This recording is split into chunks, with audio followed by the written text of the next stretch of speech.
పోటాపోటీ సీట్ల మెజార్టీతో ఇక్కడ కాంగ్రెస్ పార్టీ గెలిచింది.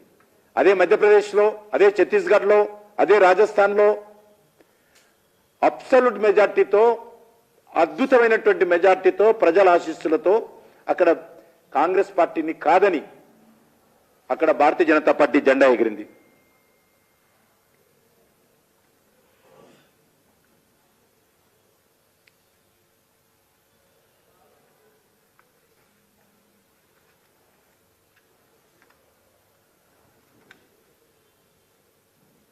ఇంకా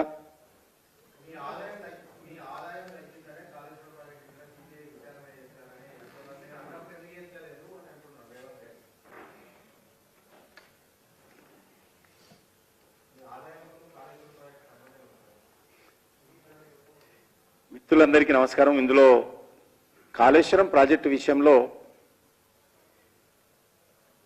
గత ప్రభుత్వం మీద వచ్చినటువంటి ఆరోపణలు అన్ని పార్టీలు,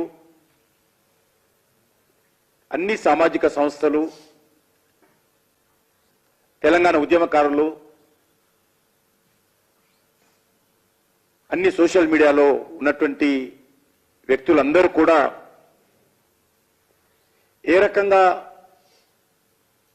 తమ యొక్క బాధను వ్యక్తం చేశారో మనకందరికీ తెలుసు. నేను దీనిపైన న్యాయ విచారణతో పాటు అనే పదం కూడా వాడాను. న్యాయ విచారణ ఐఎమ్ నాట్ అగైనిస్ట్. న్యాయ విచారణతో పాటు న్యాయ విచారణకు ఉపయోగపడే విధంగా, వేగవంతం చేసే విధంగా సిబిఐ దర్యాప్తు జరపాలని చెప్పి మాత్రమే నేను కోరాను. గుమ్మడికాయల దొంగెవరంటే భుజాలు తొడిమి చూసుకున్నట్టు ఈరోజు కాంగ్రెస్ నాయకులు ఎగిరెగిరి పడుతున్నారు.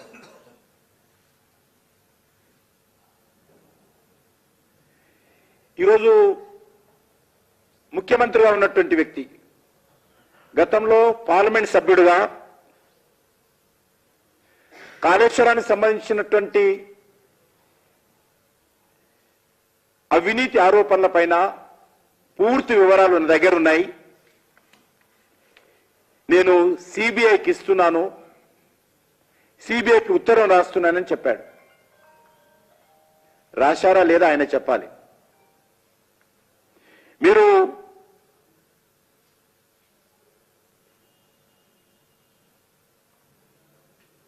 ఒక పార్లమెంట్ సభ్యుడో, ఒక మంత్రో సిబిఐకి ఉత్తరం రాసినంత మాత్రాన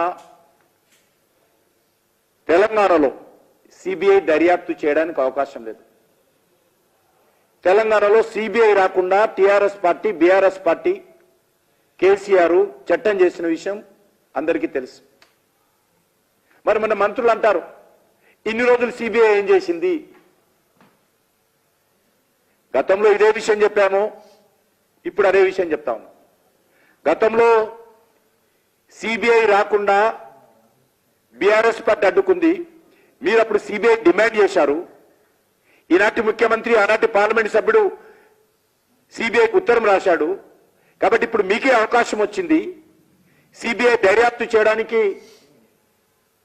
ఆదేశాలు ఇచ్చేటువంటి కావచ్చు, అడిగేటువంటి అవకాశం కావచ్చు, ఉత్తరం రాసేటువంటి అవకాశం ఇప్పుడు మీకు వచ్చింది. మీరు చేయాలని అడిగాను. దీంట్లో మరి అనేక రకాలుగా అసలు విషయాన్ని పక్కన పెట్టి వ్యక్తిగత ఆరోపణలు చేస్తా ఉన్నారు.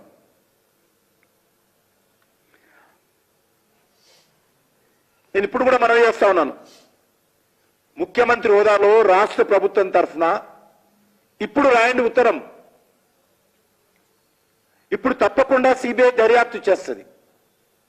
Bound to